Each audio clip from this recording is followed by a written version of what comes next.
ये शुरू हो गया। हाँ just share the link. अच्छा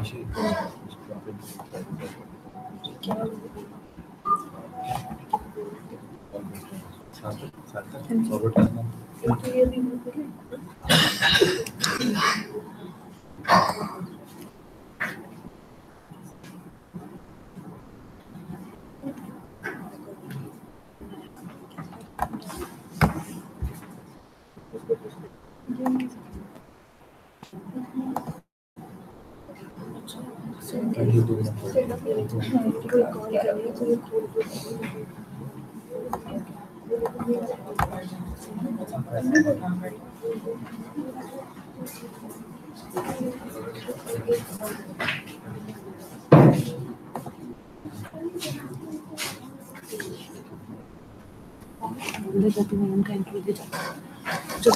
Impossible.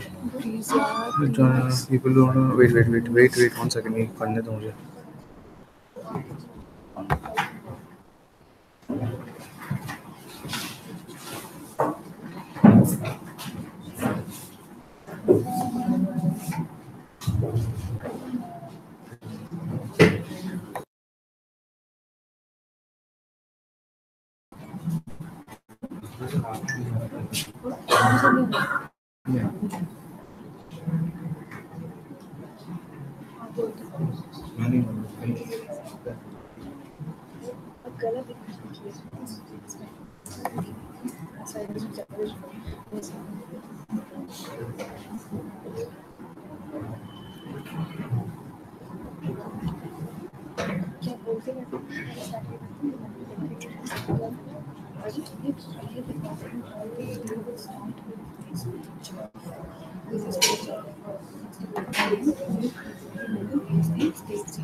ये जरा स्टार्ट कर दे एक मिनट. नीचे कर दे. कुछ हुआ था? हाँ कौन सी? Does it matter? Why you care so much? We warmly welcome you to the second day of Asia Meet. Here with us is Mr. Gopinath Menon. Mr. Gopinath Menon is the Chief of State Office, UNICEF. After his education from University of Mumbai and Xavier Institute in Jamshedpur, Mr. Gopinath Menon has worked at UNICEF as the Chief of Maharashtra State Office. He has also worked in rural community development space and have highlighted the importance of awareness of AIDS. He has also worked towards the female literacy and has also played a very supporting role in eradication of polio. After his retirement, he has engaged himself actively in spreading the awareness among the community regarding various issues related to social welfare. Welcome you, sir, and over to you.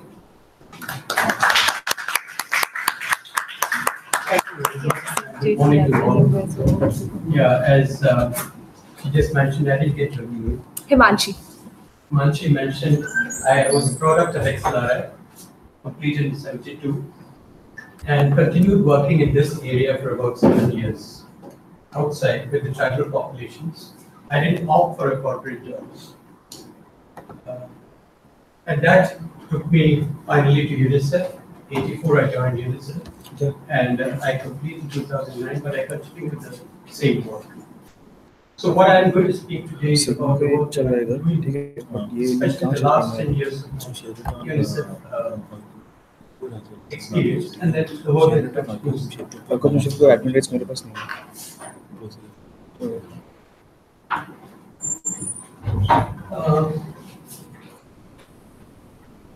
I just want, I don't know how many of you are aware of our social media. Link copy कर दिया. It's on the clipboard. You have access to our Jamshedpur page. If you look at this, if you look at the per capita income, India is $3,327. Bangladesh look at under-5 mortality and its mortality. Bangladesh has overtaken us way. No, wait.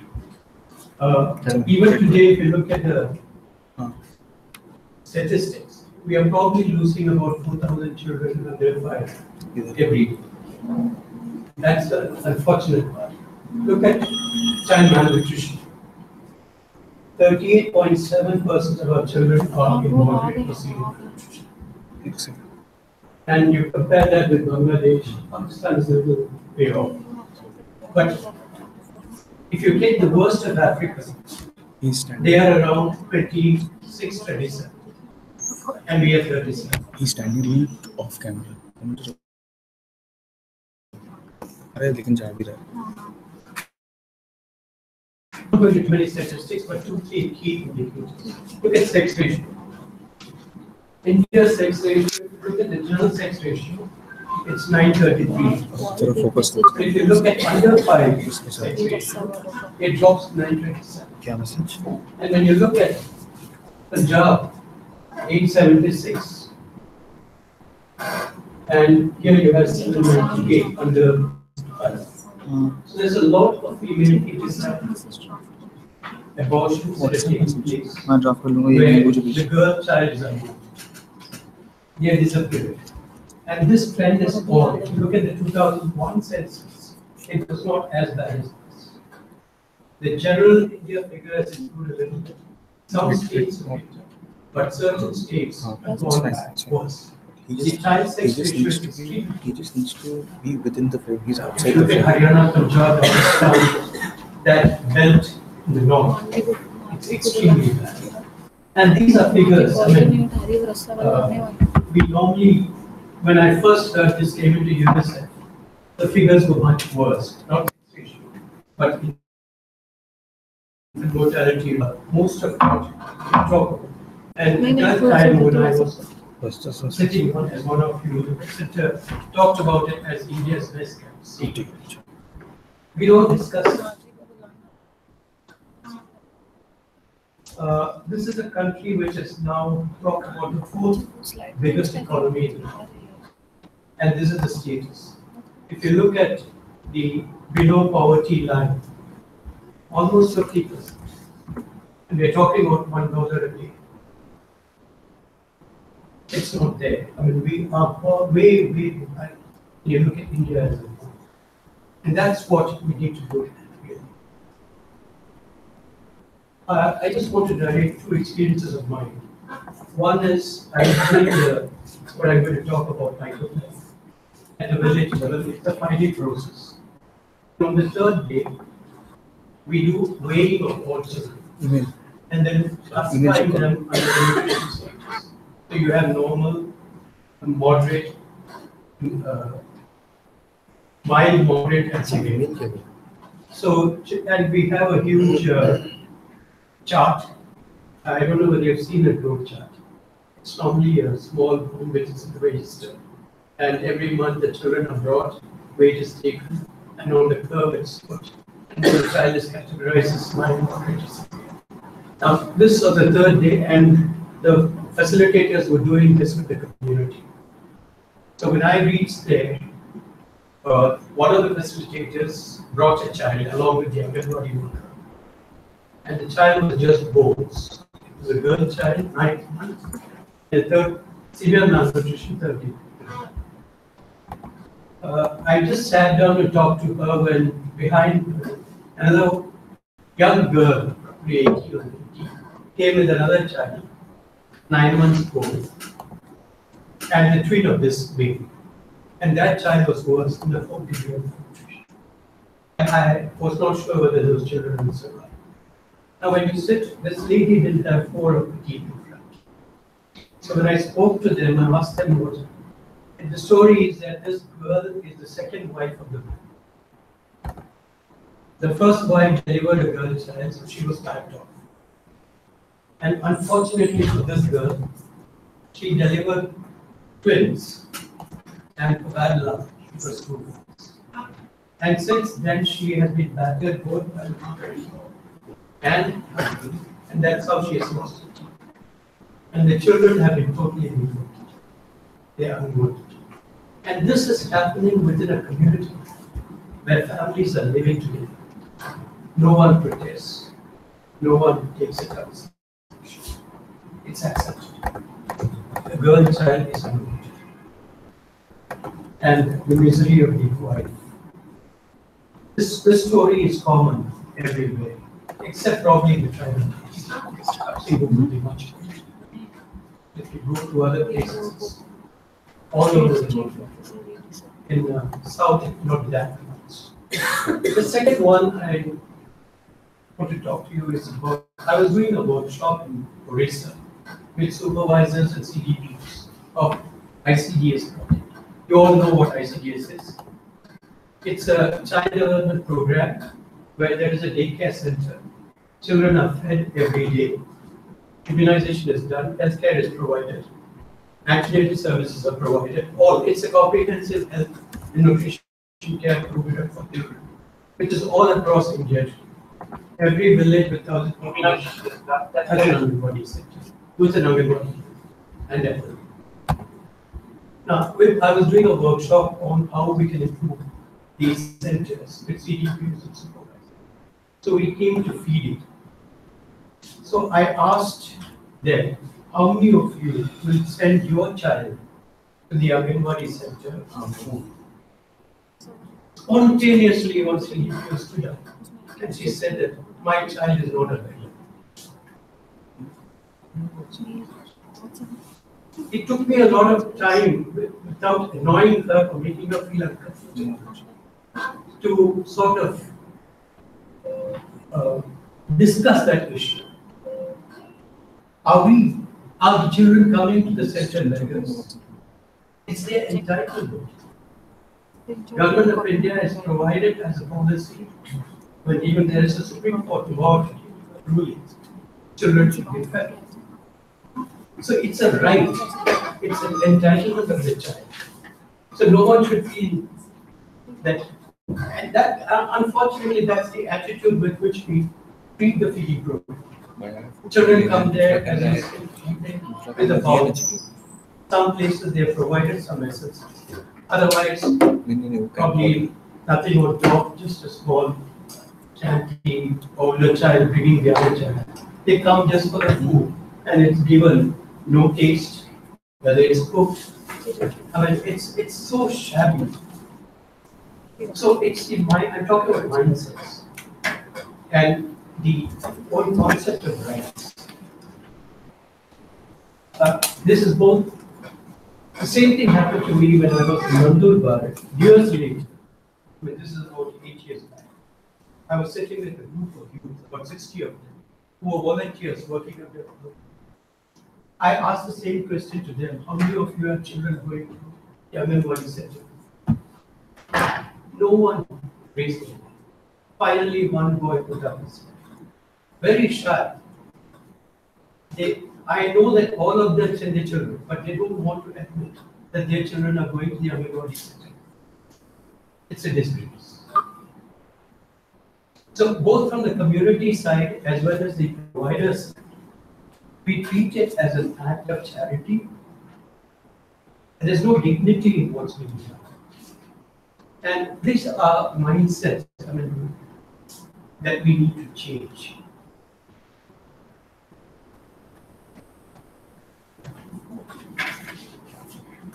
When you look at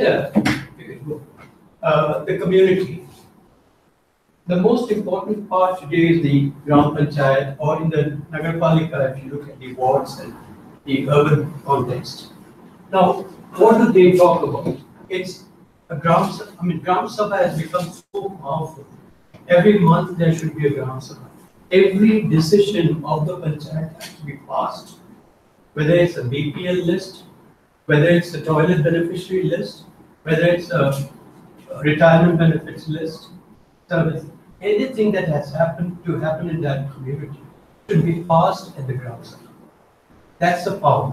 That's why the Gram Sabha is every citizen above 18 in that village is a member of the Gram Sabha. That's the kind of decentralization that Act talks about. NRHM, which is a major flagship project for India, National Rural Health Mission as well as the Urban Health Mission. It talks about every community developing their own health plan, sitting together, working out what should be their health plan, and the government supporting the implementation. Now, if you look at a sub-center, it has an advisory committee, which is formed by government and community together, which is the management committee. It's almost autonomous, the way the plan, the scheme is built. Similarly, at the PHC, there is a charter of citizens charter that is very clearly stated, where all the rights of the citizens put up on the walls of the primary health center. Does it happen? No. People are still beggars. The doctor may not even touch you, but will prescribe. That's just so. Sarvashiksha Abhiyan. You have the school management committees, you have to have a village education plan developed by the community. It even offers opportunities for the community to decide what timing the school should run. They can decide, no, we don't want it from 10 to 2. We want it from 7 to 12. They can decide. That power has been given. No, it's still government sets up everything. ICDS, again, it's an Anganwadi. It's a garden in your Angan. To be done by the community. It's gone. Rashtriya Gram Swaraj Yojana, Swachh Bharat, there are a lot of them. Narega has a community audit process, which is so powerful, if anyone looks at it. Now, these are the flagship programs. There are much more. I just put. And what I want to emphasize is, all of them focus on human rights, though they don't spell it out in terms of rights. Rights is a dirty word. I mean, that's even in the administrative level. We use it on forum, wherever when we speak. But there are rights and entitlements, and these are all based on those principles. Community manage their own programs with government partners. That's the paradigm that we are trying to push through. This has happened since the Panchayati Raj Act. If you look at 90s onwards, all of the programs talk about people's participation, people's ownership. National Rural Livelihood Mission, Ajivika, which is one of the big programs there, income generation, talks about the same thing, people's organizations being empowered to run it. Today there are no NGOs being built. They're all funds are given to the local community, essentially self-help groups, the federations, village level federation, and they administer the program. But have we achieved this where everyone participates? This is one of my favorites. For too long we have been counting our people. What we have forgotten is to count on them. They have remained as beneficiaries. They still remain as beneficiaries. We are not looking at them as partners or owners. And that's the change that we need to bring about. Which a few principles on human rights-based program, human rights. Yeah, we have three major declarations. One is the Declaration of Human Rights, 1948, UN. Then you have the Convention on the Elimination of Discrimination against Women. That was 1979 in Beijing. That's about women's rights. And finally, we had in 1991 the Convention on Child Rights.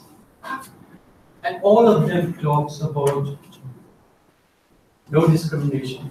Everyone has the same rights. Everyone is born equal. That's a principle.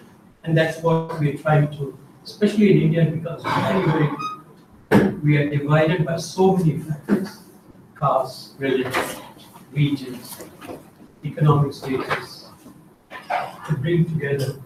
And this, so how do we program where we're looking at rights and entitlements as core? It's not beneficiaries. When we need to, they are fully, they have a right to life, right to education, right to participation. When we look at the four major participation areas. And one of the core principles in rights-based programming is partnerships. It's not government implementing something. It has to be a partnership between government, communities, other source institutions, NGOs, coming together and looking at programming in a community. So whoever is available there, it's a partnership that we talk about. It's not a single agency. Integrated and holistic. It cannot be a health program doing separately, ICDS doing separately, education separately. How do we converge? We need to bring together all the services so that there is a holistic programming process happening. There are committees. If you look at a village, there are about 32 or 36 committees in the village. And the members probably are the same. And sometimes the members don't know that they're members of the committee. The government order says create a committee, you have a panchayat, and then you have all these committees. So how do we converge? How do we bring people together to look at development as a holistic process? That's a challenge. Participation. In the rights-based programming, participation is not a means. Participation should be seen as an objective.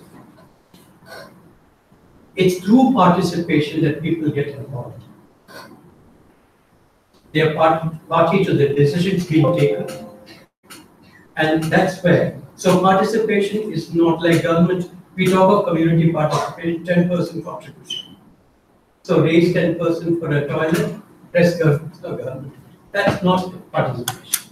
Participation is participating in the total process of planning, implementing, and assessing the whole cycle. And finally, sustainability has to be the core of it. Whatever you do has to be sustained. It cannot fail. You stop, finished. So it has to be a sustainable form. So these are 4 core principles in rights-based programming. Rights-based programming is less about what we do and more about how we do it. You have a toilet constructed to be constructed in a school. You can call a contractor, give him 30,000 or 1 lakh, he'll create it. But if you have a participatory process, how you do it, you involve children, talk to them about why a toilet. From there you start. Children participate in carrying the bricks, working with the basin. They own it, and they internalize why a toilet is being constructed. So this is where the how and what. What is important, but more important is how you're doing it. The how part provides knowledge, empowers individuals.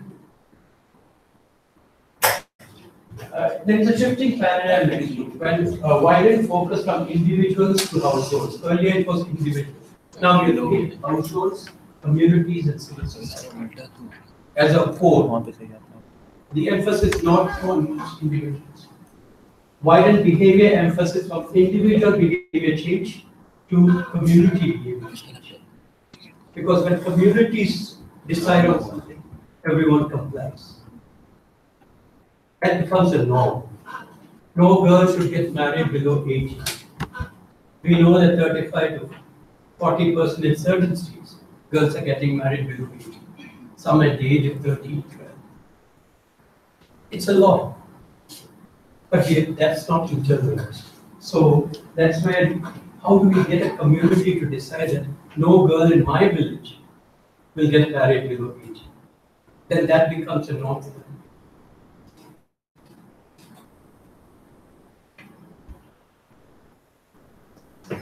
From mobilization to create demand and synthesize community external concerns to participation and empowerment. We talked about community participation, whether it's immunization. It's mobilizing communities just to come for that event. It's no more that. It's creating that awareness so that on their own they come.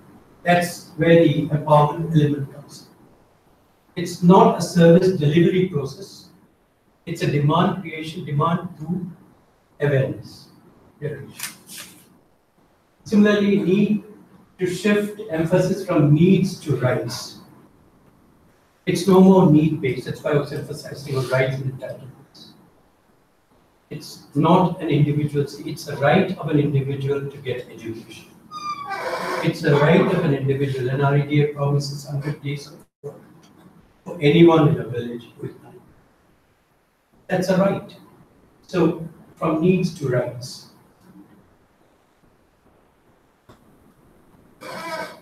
Earlier, when you have, I mean, when we used to have campaigns. What we are talking now about is not campaigns. It's community-based problem solving. Taking into the community together and then looking at issues and come up with solutions. That should be the process when you're talking about rights-based programming. It's not talking down. It's participating in creating that awareness that people on their own start deciding. Yeah. How would you define development?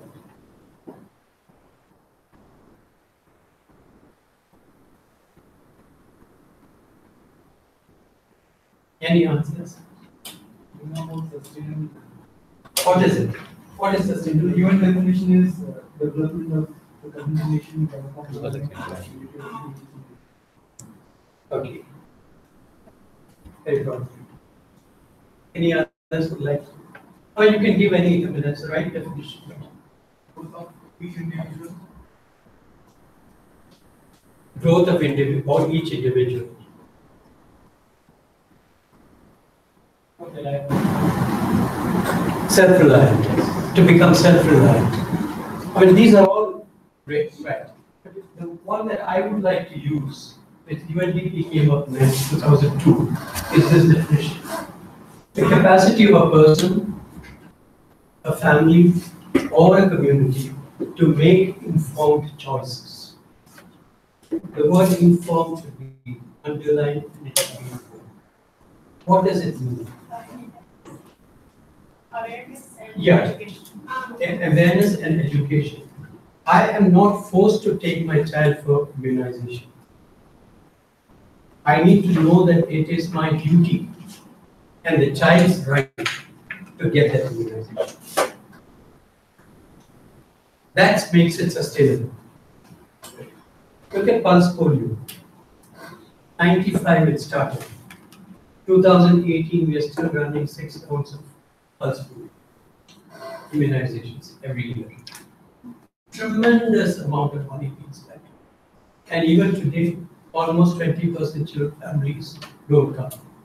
You have to go house to house, pull the child out. So that awareness, making that informed choice, we didn't work on it. We are only working on delivering that vaccine. And that's the biggest